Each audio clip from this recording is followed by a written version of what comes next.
हमारे चैनल को सब्सक्राइब करें और बेल आइकन दबाएं। इर्द गिर्द कुछ है, शायद कोई है, दिख नहीं रहा है और कुछ है। किसी इंसान के साथ कुछ हुआ था, वो इंसान अब है नहीं। क्या एक मृत इंसान अपनी दास्तां बयां कर सकता है? क्या वो किसी तीसरे, किसी अनजाने को कोई सिग्नल भेज सकता है?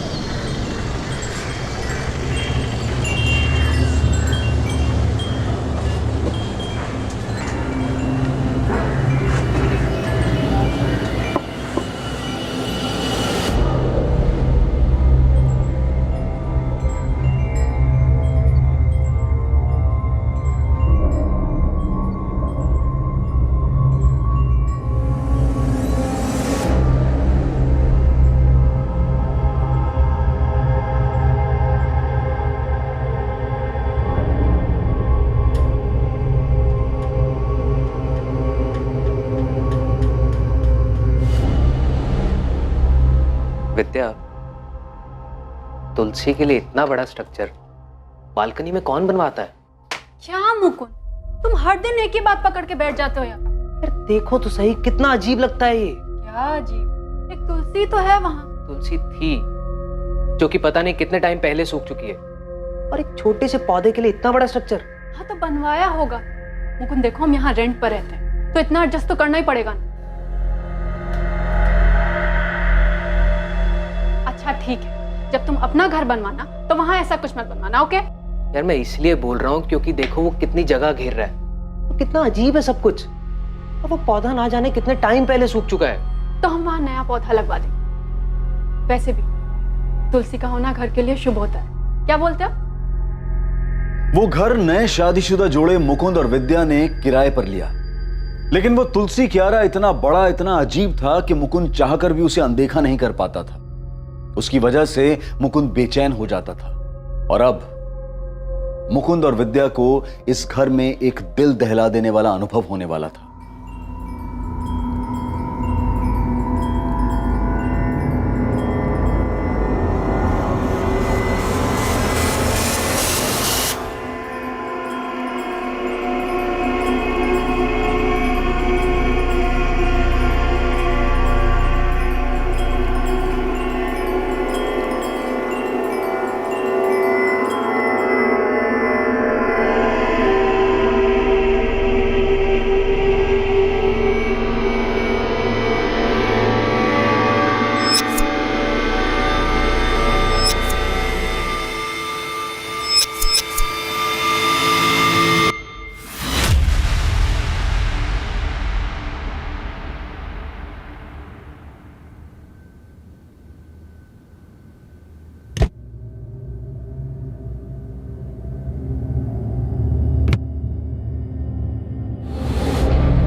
विद्या, विद्या, विद्या।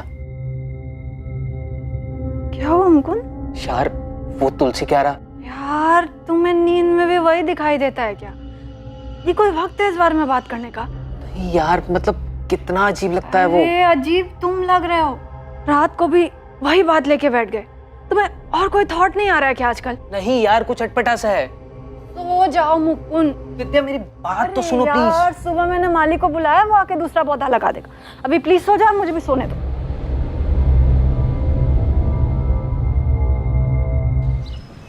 तुलसी का पौधा एक बच्चे की तरह होता है मैडम, बहुत ख्याल रखना पड़ता है। रोज पानी दो, गमले की साफ सफाई रखो, और धूप भी मिलती रहनी चाहिए, वरना मुरझा जाती है तुलसी। जी भैया, मैं पूरा ध्यान रखूंगी। हाँ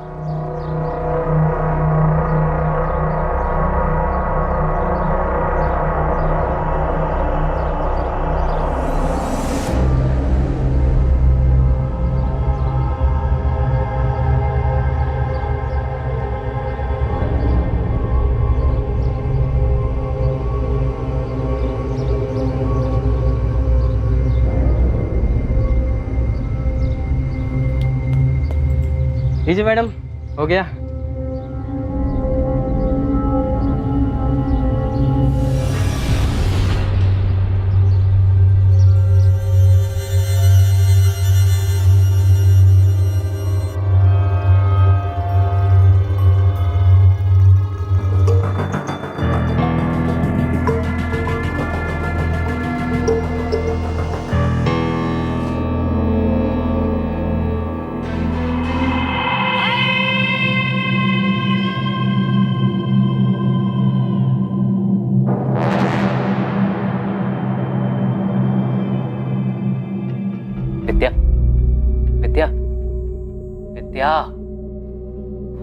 यार अब क्या है मुकुंद, प्लीज फिर से शुरू मत हो जाना तुम।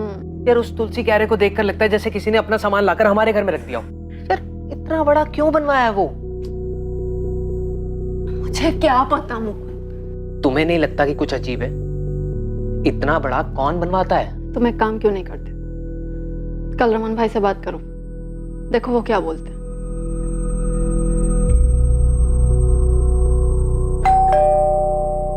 अरे क्या हुआ मुकुंद, अचानक से बुलाया, फोन पे भी कुछ बताया नहीं, कुछ प्रॉब्लम हुआ क्या? नहीं रमन भाई, कोई प्रॉब्लम नहीं है। आइए ना, अंदर आइए।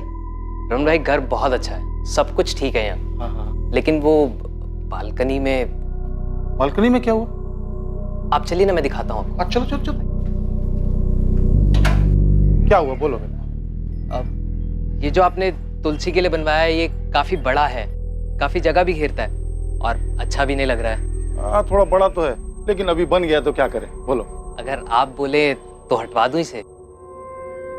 हटवाओगे मेरे को कोई दिक्कत नहीं है, लेकिन जो भी खर्चा होगा वो तुम देना, मेरे से मत मांग। हाँ, आप उसकी टेंशन मत लीजिए, मैं देख लूंगा वो सब। ये तोड़ने में जो टाइल वाइल टूटेगा, जो नुकसान होगा, उसका पैसा तुम्हारे डिपॉजिट में से काट लूंगा। आप उसके लिए बेफिक्र रहिए रमन भाई, मैं बहुत ध्यान रखूंगा उस चीज का। हाँ तो फिर करवाओ, चलो चलो। वो तुलसी क्यारा पूरा हटवाने की क्या जरूरत है, 2-3 ब्रिक हटवा के थोड़ा छोटा करवा दो ना बस। क्या दिक्कत है विद्या, अब तो रमन भाई ने परमिशन दे दी है ना। कोई प्रॉब्लम नहीं है, पर अभी अभी मैंने वो पौधा लगवाया है और अभी हटा देंगे तो घर के लिए अशुभ होगा ना। सिर्फ क्यारा हटवा रहा हूँ विद्या, पौधा हम किसी दूसरे गमले में लगा देंगे, तुम्हारे लिए साफ सफाई के लिए भी आसानी हो जाएगी, है ना। अरे बाबा, कल नया गमला ला दूंगा, तुम टांग देना उसे जहां मन करे, ठीक है। अच्छा सुन, एक काम करते हैं, पहले मिट्टी निकाल लेते हैं, उसके बाद क्यारा तोड़ते हैं, इससे हम लोगों का काम आसान हो जाएगा और ज्यादा मेहनत भी नहीं पड़ेगी।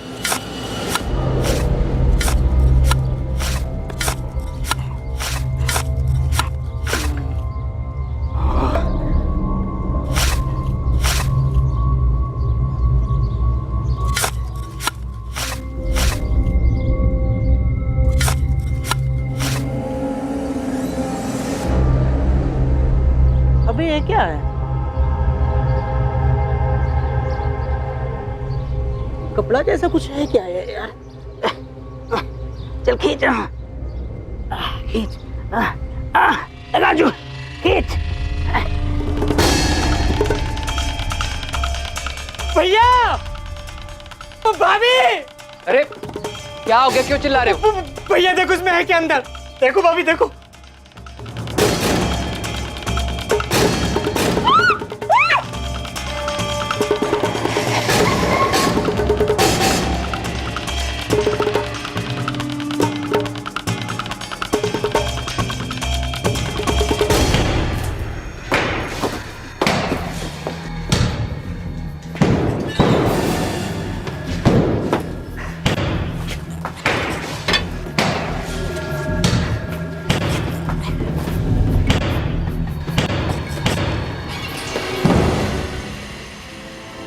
हमें बस 1 महीना ही हुआ है सर किराए पर ये फ्लैट लिए हुए।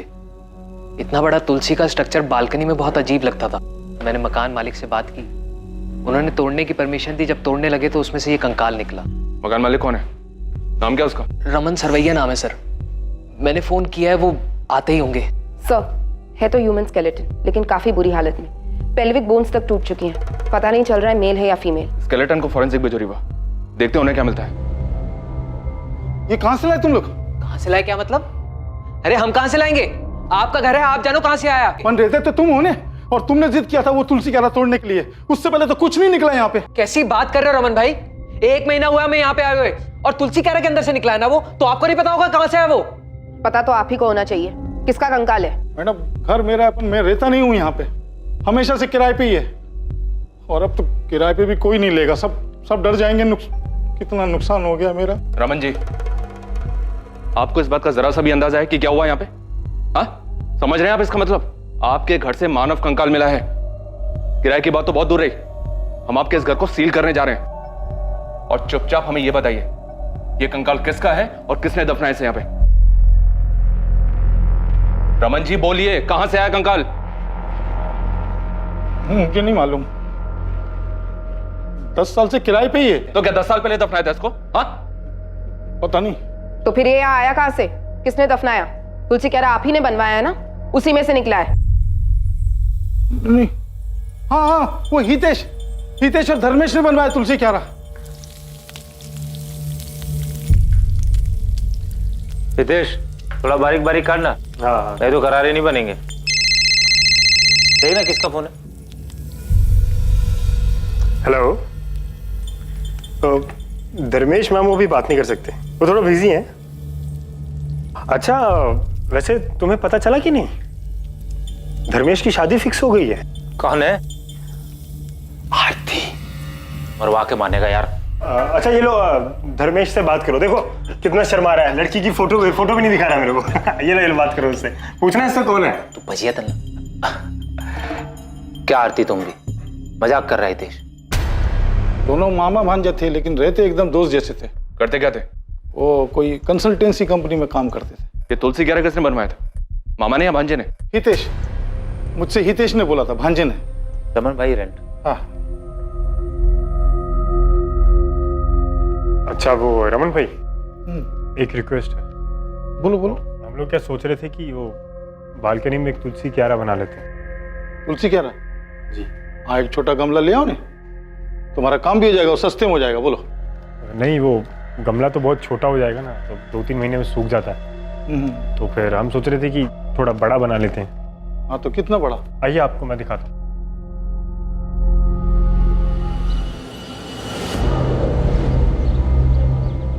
यहाँ पे समझ लो 2 फीट या 3 या 4 फीट। अरे इतना बड़ा क्यों? अरे रमन भाई बचपन से इसको तुलसी का शौक है, इसके घर में भी तुलसी है, जिद कर रहा था। मैं कहा रमन भाई से बात कर ले। अपन बोला ना, गमला ले लो, ये तोड़ने उड़ने का काम बच जाएगा और अच्छा भी नहीं लगेगा। इतना बड़ा बोल रहा हूँ मैं। अरे रमन भाई, आप उसकी बिल्कुल चिंता मत करो, मैं एकदम अच्छे से बनवा दूंगा और पता भी नहीं चलेगा कि बाद में बना है। अरे रमन भाई बनवाने दो ना। प्लीज रमन भाई। अच्छा सुनो, अगर बनवाना है ना तो अपने खर्चे पे बनाना, मैं दूंगा नहीं पैसा एक भी। हाँ, और नुकसान नहीं होना चाहिए कुछ। चलो बनाओ, अगले महीने आता हूँ।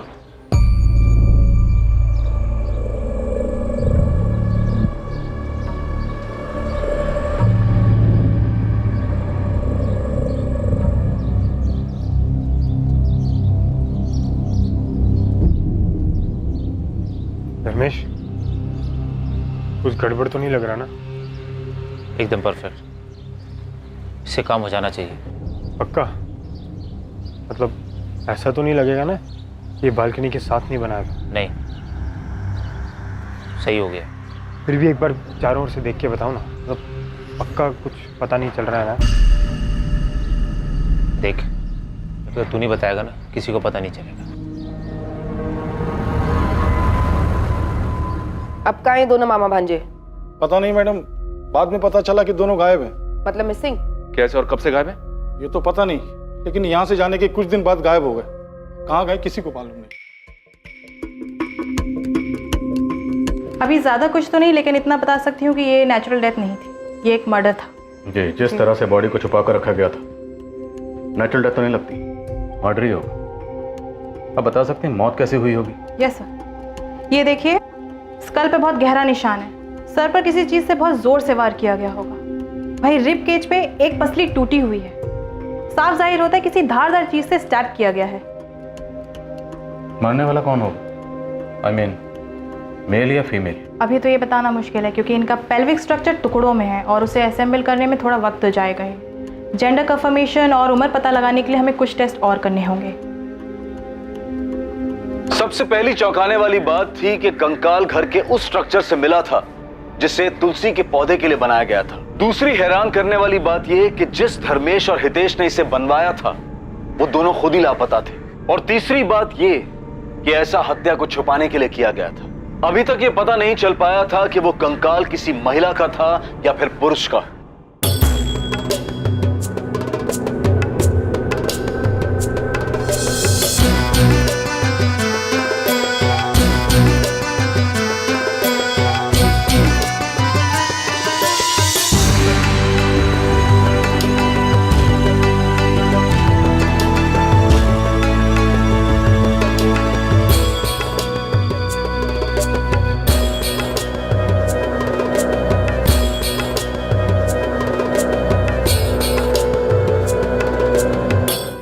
खाली कब किया उन दोनों ने? सर अक्टूबर 2017 में, अगस्त 2017 में उन लोगों ने बोला था कि 2 महीने में शिफ्ट कर जाएंगे और फिर अक्टूबर में खाली कर दिया मकान। हितेश ये धर्मेश क्या छे? वो ऑफिस गया है ना। अच्छा रमन भाई, मैं क्या बोल रहा था कि जो हमारा एग्रीमेंट है ना वो अक्टूबर में ख़त्म हो रहा है। हाँ क्यों? नहीं बस वो हम लोग शिफ्ट करने की सोच रहे थे। ये अचानक से कोई प्रॉब्लम है? नहीं नहीं ऐसा कुछ नहीं है, बस हम लोग थोड़ा बड़ा घर देख रहे हैं अभी। सर अक्टूबर 2017 में जब एग्रीमेंट खत्म हुआ तो उन लोगों ने मकान खाली कर दिया। धर्मेश आया था चाबी देने के लिए। अरे धर्मेश, नमस्ते। नमस्ते, आओ अंदर आओ। अरे धर्मेश, इतनी सुबह सुबह? वो रमन भाई फ्लैट की चाबी देनी। हाँ लेकिन तुम लोग तो शाम को जाने वाले थे ना? हाँ बस अभी सुबह जाने का प्लान हुआ, सोचा जाना तो है ही, पूरा दिन आराम करने से अच्छा है अभी निकल लेते हैं। हाँ अभी आ गए हो तो चाय वाय कुछ पियोगे? नहीं रमन भाई, वो हितेश सामान की गाड़ी के साथ वेट कर रहा है। जा कहाँ रहे? अभी तो मैंने और रितेश ने मुंबई जाने का प्लान किया है, देखो क्या होता है। मुंबई सरस है, बहुत कुछ है वहाँ, कुछ ना कुछ हो ही जाता है। अच्छा चलता। तो वो मामा भांजा दोनों मुंबई से मिसिंग हुए? नहीं ये तो पता नहीं सर, लेकिन खाली करने के 15 दिन बाद नवंबर 2017 में पार्क चौक पुलिस ने मुझे बुलाया था। अब मैं कैसे बताऊं कि हितेश धर्मेश किधर है? मेरे घर से तो 15 दिन पहले चले गए वो लोग। अब धर्मेश मेरे को बोला कि उसका और हितेश का मुंबई जाने का प्लान है। सर उन दोनों में से किसी ने हमें कुछ भी नहीं बताया, इसीलिए तो हमने मिसिंग कंप्लेंट भी लिखवाई है। इतना धर्मेश ने मेरे को बताया उतना मैं बता दिया, बाकी मालूम नहीं। धर्मेश ने तुमसे और कुछ कहा था? वो लोग मुंबई में कहाँ जा रहे हैं, वहां जाके क्या करेंगे? सच पूछो तो इतना जोर देके मैंने पूछा भी नहीं। सर पिछले 15 दिन से दोनों में से किसी से कोई बात नहीं हो पा रही। ना तो मेरे बेटे धर्मेश का फोन लगता है और ना ही मेरे नाती हितेश। सर मेरी भी हितेश भैया से 15 दिन पहले ही बात हुई थी और उस पर भी वो मैसेजेस से कांटेक्ट में थे। सर ये देखिए, लेकिन इसमें भी भैया ने कभी कहा नहीं कि वो मुंबई जा रहे हैं। जब भी मैं पूछती तो बोलते वो सूरत में ही है। मेरा बेटा धर्मेश भी ऐसे ही कॉन्टेक्ट में था मैसेज से, लेकिन 15 दिन पहले उसका मोबाइल भी स्विच ऑफ हो गया। रमन, ये सब कुछ तेरे घर से जाने के बाद ही हुआ है और सिर्फ तू है जो कह रहा है कि वो लोग बॉम्बे गए हैं। सच सच बता, कहाँ है वो दोनों? मुझे क्या मालूम धर्मेश ने मुझे ही मुंबई जाने के बारे में क्यों बोला। तो वैसे भी वो मेरे फ्लैट पे किराए पे रहता था, कोई मेरे साथ नहीं रहता था। अक्टूबर में उसका एग्रीमेंट खत्म हो गया तो वो लोग खाली कर दिए। वो हितेश और धर्मेश के खाली करने के बाद यानी अक्टूबर 2017 से लेके अभी कुछ दिनों तक 2 अलग अलग लोग किराए पे रहे उस मकान में, और उनके खाली करने के बाद ये मुकुंद और विद्या आए थे। सर 1 महीने के लिए भी खाली नहीं रहा। बहुत लकी मकान है वो। तुम्हारे उसी लकी मकान में से कंकाल निकला है? हाँ सर निकला है सर, सबको ये खबर भी हो गई है। तो समझ नहीं आ रहा मैं क्या करूं। सबको पता चल गया, कोई किराए पे भी नहीं रहेगा वहां, और बेचूंगा तो बिकेगा भी नहीं वो।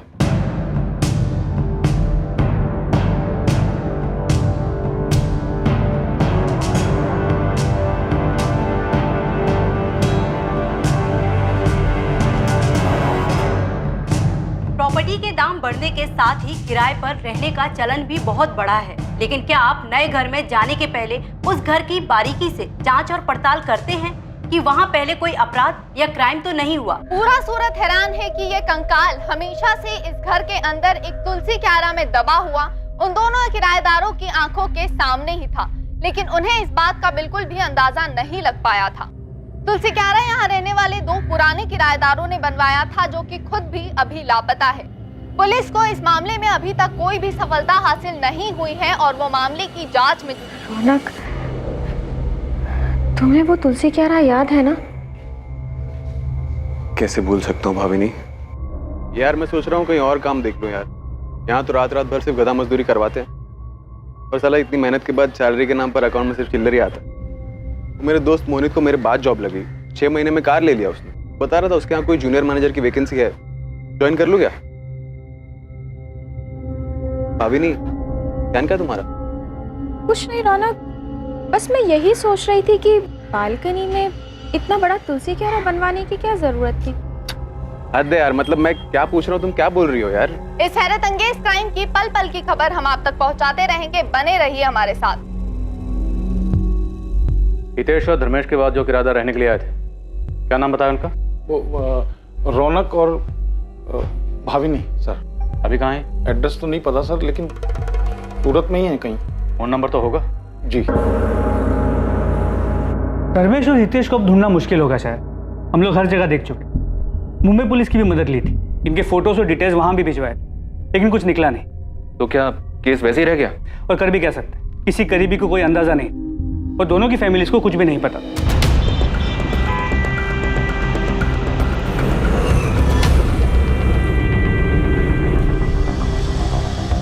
अच्छे लड़के थे दोनों, पता ही नहीं चलता था कि दोनों मामा भांजे थे। उम्र में कुछ ज्यादा फर्क नहीं था, पर दोनों का स्वभाव बहुत ही अच्छा था। कोई गर्लफ्रेंड वर्लफ्रेंड थी उनकी?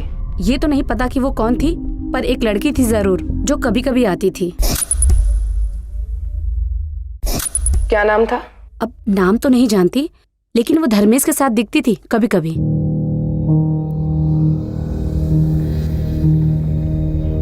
लता बहन, कैसे हैं आप? मजा मा धर्मेश, तू कैसा है? एकदम अच्छा। चलो मिलते हैं बाद में। और हाँ, कभी कभी हितेश भी होता था उसके साथ। तो होता ही नहीं है। क्या हो गया लता बहन? आपकी तबीयत कुछ ठीक नहीं लग रही। और डॉक्टर के पास जा रही हूँ बेटा, थोड़ी तबीयत खराब है। दोनों के साथ रहती थी? गर्लफ्रेंड थी या कुछ और? अब मुझे क्या मालूम मैडम, जो देखा था वो बता दिया। एक लड़की 2 बंदों के साथ आती जाती थी, वो भी किसी भी टाइम पर। सोसाइटी वालों ने कभी ऑब्जेक्ट नहीं किया? और अमन भाई को इस बारे में पता था? ऑब्जेक्शन जैसी बात तो कोई सामने नहीं आई, पर हाँ, वो कुसुम है ना 3rd फ्लोर वाली, उसने एक बार बताया था कि वो हितेश की बहन है, तो मुझे कुछ पूछना ठीक नहीं लगा। गलती तो आपसे भी हुई, आपको सब अच्छे से चेक करना चाहिए था ना। अरे मैं क्या चेक करता श्वेता? मेरे को क्या मालूम घर के अंदर क्या चल रहा है क्या नहीं चल रहा है? मेरे को क्या मालूम? मैं क्या दीवार फोड़ के जमीन खोद के देखता कि किधर लाश दबी, किधर क्या दबा है? वो जो भी था, अब सब यही बोल रहे कि रमन भाई के घर से कंकाल मिला। आप तो बोलने तो अभी क्या कर सकते हैं? तो क्या मालूम था तो वो लोग इतना सब कुछ कर देंगे और फिर गायब हो जाएंगे। पहले दिन से मेरे को शक करना चाहिए। जब वो हितेश बोला था ना, इतना बड़ा तुलसी क्यारा बनाने के लिए मना कर देना चाहिए। सब पहले से प्लान किया था उन लोगों ने। जब तक तू नहीं बताएगा ना, किसी को पता नहीं चलेगा। धर्मेश और हितेश के ऑफिस गए थे आप लोग, वहां से कुछ पता चला क्या? जी, हम लोग दोनों के ऑफिस गए थे पता करने। ये धर्मेश एक कंसल्टेंसी फर्म में काम करता था। वहां उसके कलीग से बात करने के बाद मुझे लगा कि कुछ तो अटपटा है। जी हाँ, धर्मेश हमारे ही ऑफिस में काम करता था। अब काम में भी ठीक ठाक ही था, लेकिन एक दिन अचानक बोला कि वो ऑफिस छोड़ के जा रहा है। कब की बात है? जी शायद अगस्त 2017 की। ये क्या है? मेरा रेजिग्नेशन लेटर सर, मैं कल से नहीं आ पाऊँ। क्या? कल से? अरे भाई, अचानक ऐसा क्या हो गया कि तुम रेजिग्नेशन लेटर दे रहे हो? सर मैं सारी लाइफ ये नहीं करना चाहता। अच्छा, ताजमहल बनाना चाहते हो क्या? अरे भाई, ऑफिस में एडवांस में कुछ नोटिस देने का होता है कि नहीं? मैं यहाँ एक भी दिन नहीं रह पाऊंगा सर, कुछ करना चाहता हूँ। और नोटिस ना देने के लिए सर जो भी चार्जेज हैं वो मेरी सैलरी में से काट लें। मैं कंटिन्यू नहीं कर पाऊंगा सर। रिजाइन करने के कुछ दिन पहले से ही बड़ा अजीब सा बिहेव कर रहा था। अजीब सा बिहेव कर रहा? क्या मतलब? उखड़ा उखड़ा सा रहता था, जैसे कोई परेशानी हो। ऐसा लगता था कि वो अपने काम से पूरी तरह ऊब चुका है। अब शुरुआत में मुझे लगा कि उसकी कोई पर्सनल प्रॉब्लम हो गई, इसलिए मैंने कुछ कहा नहीं। लेकिन पूरा महीना लगभग वो ऐसे ही डिस्टर्ब था। अब उसके इस बर्ताव का असर उसके काम पे पड़ रहा था, इसलिए मैंने उसे डांटा भी। अपनी इस परेशानी की कोई वजह बताई थी उसने? जी नहीं, ऐसी तो कोई वजह नहीं बताई उसने कि जिससे यकीन हो सके कि वो उसी वजह से महीने भर परेशान था। अब जब मैं उससे कुछ भी पूछता था तो सीधा सीधा तबीयत ठीक ना होने का बहाना कर देता था। जब उसने जॉब छोड़ा या कभी बीच में उसने मुंबई जाने की कोई बात की थी? जी मुझसे तो ऐसी कोई बात नहीं की। हाँ, लेकिन हमारे एक लड़का काम करता है तेजस, जो उसका दोस्त भी है। वो हो सकता है शायद उसे कुछ पता। बुलाइए उसे। जी वो तो आज छुट्टी पे। मुझे तेजस का नंबर और एड्रेस चाहिए। इन सभी बातों को देखने के बाद लगा कि सब कुछ सोच समझ के तय किया गया था। अगस्त 2017 में धर्मेश ने अपनी जॉब छोड़ी। उसी के आसपास हितेश ने रमन को बताया कि वो लोग 2 महीने बाद उसका फ्लैट खाली कर दें, और अक्टूबर 2017 में उन्होंने उसका फ्लैट खाली किया। तो दोनों एक साथ छूमंतर हो गए। हमने उन्हें हर जगह ढूंढा, लेकिन सिर्फ उस किराए के फ्लैट में नहीं गए। कोई मतलब ही नहीं था वहां जाकर। किराएदार बदल चुके थे। हमारे लिए सिर्फ वो अब एक मिसिंग कंप्लेंट था, किसी बड़े क्राइम की भनक तक नहीं लगी। और कोई सोच भी कैसे सकता है कि घर के अंदर बने तुलसी के आरा के अंदर कोई लाश दबा के रख सकता है। शायद ये सब कुछ पहले से फिक्स था, इसीलिए वो तुलसी स्ट्रक्चर बनवाया गया और उसके अंदर लाश डाली गई। फिर कुछ दिन रुक कर देखा और जब यकीन हो गया कि सब कुछ ठीक है तो निकल गए वहां से।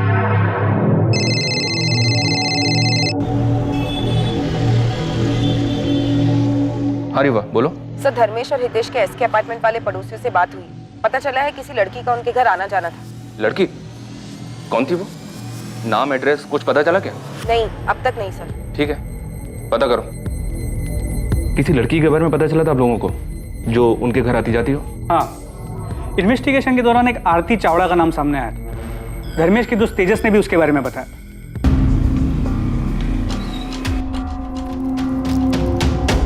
धर्मेश और हितेश कहाँ हैं तेजस? सर मुझे नहीं पता सर। सर मेरी दोस्ती तो सिर्फ धर्मेश से थी, हितेश से मेरा कोई लेना देना नहीं है सर। इनफैक्ट नौकरी छोड़ने के बाद उसने मेरा फ़ोन उठाना भी बंद कर दिया और थोड़े दिन के बाद उसका नंबर भी स्विच ऑफ आने लगा। तेजस, तुम ये तो जानते होगे कि ये दोनों लापता है। दोनों की फैमिलीज ने मिसिंग कंप्लेंट भी फाइल की। हाँ सर, हमारे टीम लीडर सुयश सर ने बताया था मुझे। धर्मेश ने तुम्हें कभी मुंबई जाने के बारे में कुछ बताया था? नहीं सर। ऐसे अचानक से क्यों छोड़ रहा है? तूने मुझे भी नहीं बताया। कोई दूसरी जॉब मिल गई क्या? तो अचानक क्यों छोड़ रहा है? कुछ छुपा रहा है ना तू मुझसे? वो हितेश के साथ मिलके कुछ बड़ा प्लान कर रहा है ना तू? क्या मतलब? क्या कर रहा हूँ मैं? मतलब साफ है, कोई ऐसे जॉब क्यों छोड़ेगा यार? मतलब तुम दोनों मिलके कुछ बड़ा बिजनेस प्लान कर रहे हो। हाँ, वो अभी सोच रहा हूँ करने की। कुछ होगा तो बताऊंगा ना तुझे। इसके अलावा कुछ और नोटिस किया था? कोई लड़की वड़की का चक्कर? सर उसने कभी कुछ सामने से बताया नहीं सर। धर्मेश और हितेश के कॉल रिकॉर्ड्स में एक कॉमन नंबर मिला है। इस लड़की आरती का है। इसे कभी देखा है? सर कभी उसने किसी से मिलवाया नहीं और ना कभी कुछ बताया, पर वो फोन पर किसी से बात तो जरूर करता था। कोई लड़की थी, अब वो लड़की यही थी या कोई और, ये नहीं पता सर मुझे। तो ये आरती आप लोगों के हाथ लगी थी क्या? नहीं, उसका भी फोन बंद आ रहा था। उसके फोन डिटेल्स में जो उसका सूरत का एड्रेस था, हमने वहां जाके चेक किया।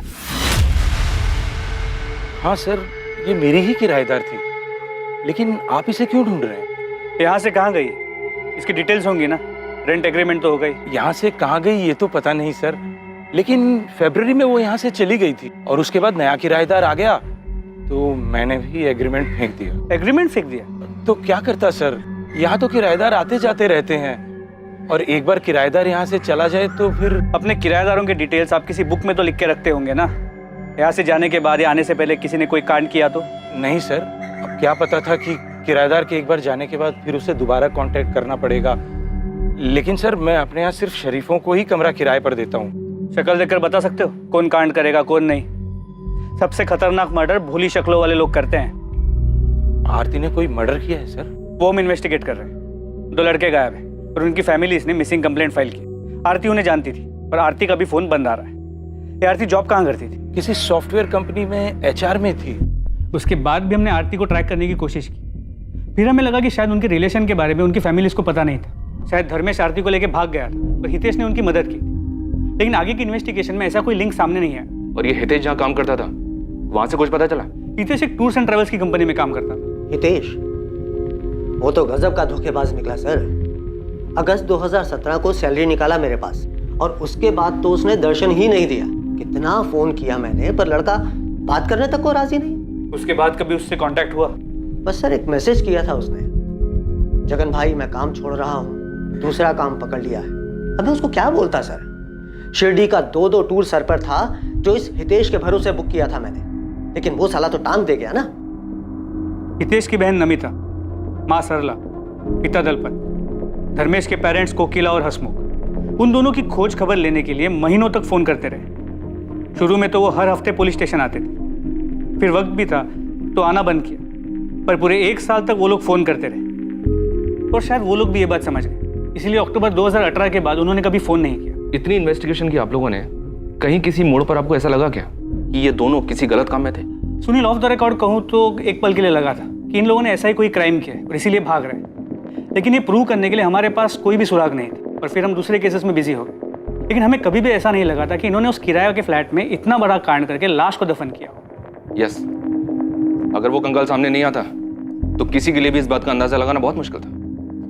हम लोग हार्ड एंड क्रिमिनल्स पे नजर रख के क्राइम को कंट्रोल कर सकते हैं, लेकिन कोई ऐसे लोगों का क्या करे? इनके तो घर वालों को भी नहीं पता होता कि इनके दिलों में क्या चल रहा है। पाचौक पुलिस को उनकी तहकीकात में कोई लीड नहीं मिली? नहीं सर, कोई लीड नहीं मिली। लेकिन यह भी अजीब है सर कि हितेश और धर्मेश के बाद रौनक और भाभी उसी घर में किराए पर रहे, पर उन्हें भी कोई स्मेल नहीं आई। पक्का बहुत मेहनत की होगी सर दोनों ने लाश को छिपा कर रखने में। ये भी मेक श्योर किया होगा कि कोई स्मेल ना आए। पूरी तसल्ली करने के बाद ही घर छोड़ा होगा।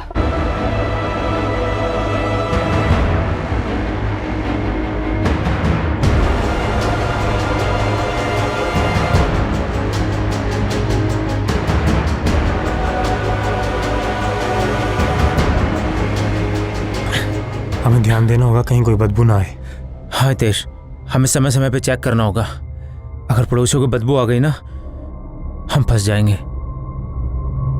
ये आरती भी हमारे लिए पहेली बनी हुई है। रुपेश, कहीं वो कंकाल आरती का तो नहीं?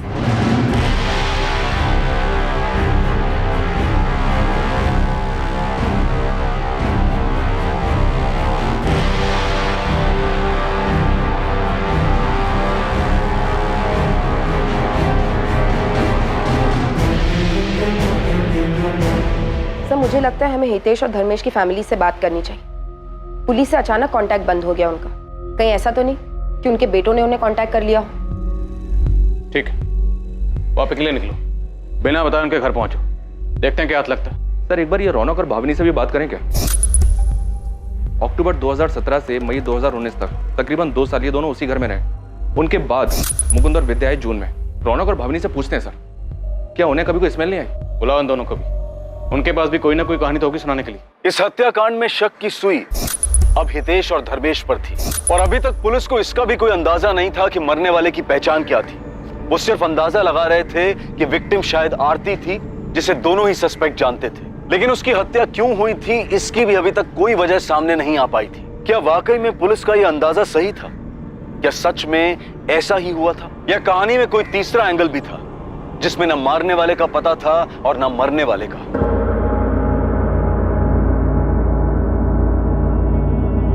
पुलिस की एक टीम हितेश और धर्मेश की फैमिली को ढूंढते हुए गुजरात के एक छोटे से शहर वापी पहुंचती है, जहां हितेश और धर्मेश की फैमिली रहती थी। दूसरी तरफ सूरत पुलिस ने रमन के पुराने किराएदार रौनक और भाविनी को पूछताछ के लिए थाने बुलाया, जो कि उस घर में धर्मेश और हितेश के जाने के बाद रहने आए थे। रमन सरवैया का 12 SK अपार्टमेंट्स वाला किराए का वो फ्लैट सील कर दिया गया। रमन सरवैया डर और फिक्र में परेशान हो रहा था, क्योंकि उसका घर अब क्राइम सीन बन गया था। तुम लोगों ने कुछ नहीं किया तो फिर डर क्यों रहे हो? कैसे नहीं डरे सर, 2 साल रहे हम उस घर में। जब से कंकाल के मिलने की बात पता चली है, रातों की नींद गायब हो गई सर हमारी। सर हमने किसी से कहा नहीं, लेकिन वो 2 साल बहुत मुश्किलों भरे थे, इसलिए घर चेंज किया। अब समझ आ रहा है वो दिन इतने मुश्किलों भरे क्यों थे, क्योंकि सर वो घर ही मानूस था। हम तो हमारे नए फ्लैट ओनर से पिछले किराएदार के बारे में 4 बार बात कर चुके हैं। रौनक, मैं समझ सकता हूं कि तुम लोग किस डर से गुजर रहे थे, पर क्या आप लोगों को वाकई कोई स्मेल नहीं आई? या पता नहीं था कि किस चीज की स्मेल है, इसलिए इग्नोर किया? सच में सर, वहां कोई स्मेल नहीं थी। लेकिन वो तुलसी क्यारा देखकर बड़ा अजीब सा लगता था। इतना बड़ा तुलसी क्यारा बनवाया क्यों था? हमने सोचा कि रमन भाई से बात करें, लेकिन हम कुछ नहीं बोले। अगर वो बुरा मान जाते तो हमें अगले दिन घर खाली करवा देते। वो तुलसी क्यारा रमन भाई ने बनवाया था? घर उनका था, इसीलिए हमें लगता है उन्हीं ने बनवाया। एक बार जब रमन भाई किराया लेने आए तो तुलसी का पेड़ सूख गया था। हाँ पूरे। रमन भाई चाय। हाँ, अरे ये तुलसी में पानी नहीं डालते क्या? देखो ना कितना सूख गया है। अब याद से डाल दूंगी। वो रमन भाई, हमको पेड़ पौधों का शौक नहीं है ना, इसीलिए कभी ध्यान नहीं दिया। नहीं, मेरे को भी पेड़ पौधे का ज्यादा शौक नहीं है, लेकिन अभी घर में है तो सुखा के तो मार नहीं सकते ना। हाँ। 2-4 बूंद डाल दिया करो, क्या पता फिर से हरा हो जाए। उनका बोलना उस वक्त हमें अजीब नहीं लगा था, लेकिन अब जब पता चला है कि उसमें सिर्फ तुलसी नहीं थी, तो हम सोच रहे थे कि क्या रमन भाई को उस बारे में कुछ पता था। तुम्हें क्या लगता, रमन भाई ने जानबूझकर ऐसा बोला था? ऐसी कैसे किसी पर उंगली उठाए सर, उनके लिए भी ठीक नहीं होगा। हो सकता है जैसे हमें ना पता चला हो, उन्हें भी कुछ ना पता चला हो। ठीक है, आप दोनों जा सकते हैं।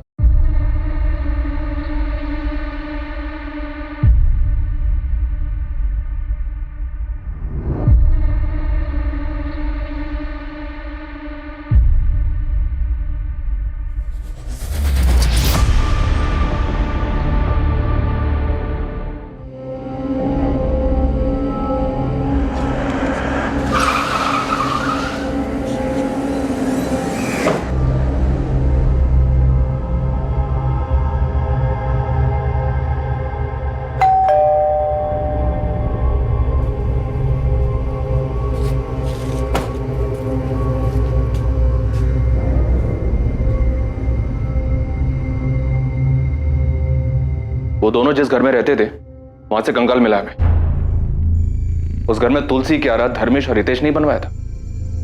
कंकाल मतलब हड़पिंजर? हाँ, लाश छिपाई है उन्होंने, जो कंकाल बनकर अब सामने आई है।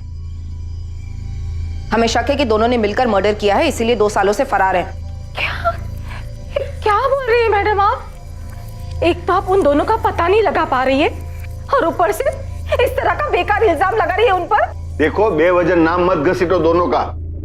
कोई सबूत है या बस ऐसे ही तुम्हारे वादों की तरह तुम्हारे दावे भी खोखले, हवा हवाई? इसलिए तो आए हम लोग यहाँ पे। बस एक बार वो दोनों हाथ लग जाएं, वो खुद आप लोगों को बता देंगे। फिलहाल आप लोग हमें बताइए कि वो दोनों कहाँ हैं। हम कैसे बताएं मैम? जाके अपनी पुलिस से पूछिए ना। हमने तो मिसिंग कंप्लेंट दर्ज करवाई थी दोनों की, तब तो आपको कुछ नहीं मिला था। साथ मत दीजिए उनका। मर्डर हुआ है यहाँ प्लान तरीके से। मान लीजिए हमारे बच्चों ने ऐसा कुछ किया हो जो कि हो नहीं सकता। चलिए एक बार के लिए मान लेते और ये भी मान लेते हैं कि हमें पता था, तो फिर हम पुलिस स्टेशन में मिसिंग कंप्लेंट करवाने क्यों जाते हैं? एक लड़की के बारे में पता चला हमें, जिसका उनके घर पे आना जाना था। आरती नाम है उसका, धर्मेश की गर्लफ्रेंड थी। कुछ पता है आप लोगों को उसके बारे में? सच में हमें कुछ नहीं पता। उन दोनों ने हमें कुछ भी नहीं बताया था। इससे पहले जो पुलिस आई थी ना, उन्हें भी हमने ये सारी बातें बता दी थी। मैम, पहले वाली पुलिस को भी आरती के नाम के अलावा उसके बारे में कुछ नहीं पता था। और एक बात, आपके आंगन में जो तुलसी का पौधा है, हितेश को पसंद था क्या? हाँ मैडम, उसे रोज सुबह तुलसी के पत्ते खाने की आदत थी। आप दोनों एक बात याद रखिए, धर्मेश और हितेश अपराध करके भागे हुए मुजरिम हैं। उन दोनों में से किसी को भी छुपाना अपराध करने जैसा ही है। तो अगर कुछ भी पता चले तो आप लोग हमें इन्फॉर्म करेंगे तुरंत।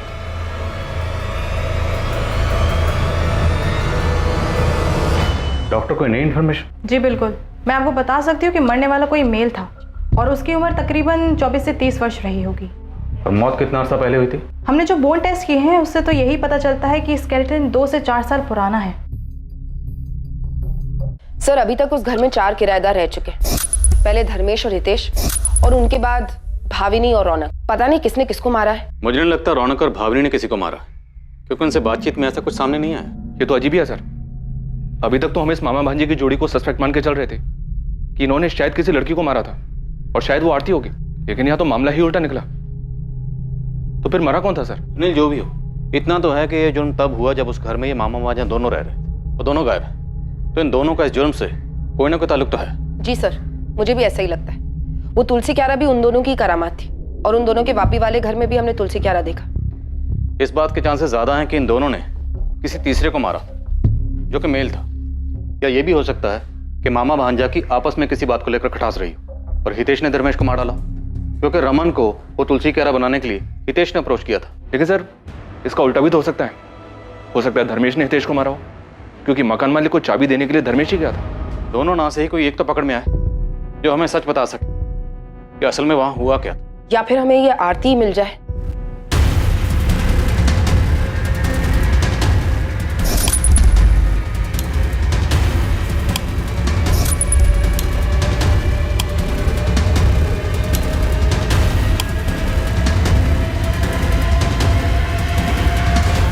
सबसे पहले कौन पुलिस की गिरफ्त में आएगा? मरने वाला कौन था? क्या वाकई में धर्मेश और हितेश का इस हत्या से कोई ताल्लुक था? इन्वेस्टिगेशन टीम के लिए बहुत ही मुश्किल केस था, जिसमें अभी बहुत सी बातें सामने आनी बाकी थी और बहुत से चौंकाने वाले खुलासे होने बाकी थे। लेकिन जांच पूरी हुई, अपराध, अपराधी, मकसद सब कुछ सामने आया और इन सभी सवालों के जवाब में इस केस का रहस्य दफन था। कल हम मिलेंगे इस हैरत अंगेज केस के दूसरे और आखिरी भाग में, जहां हम खुलासा करेंगे कि वो कंकाल किसका था जो कभी सांस लेता था। अब मैं अनूप सोनी आपसे विदा लेता हूं, फिर मुलाकात होगी। और याद रखें, क्राइम और आपके बीच में सिर्फ इतना फर्क है कि आप कितने सतर्क हैं। सतर्क रहें, सुरक्षित रहें। जय Hind. For more updates, subscribe to our channel, click the show links and enjoy watching the videos.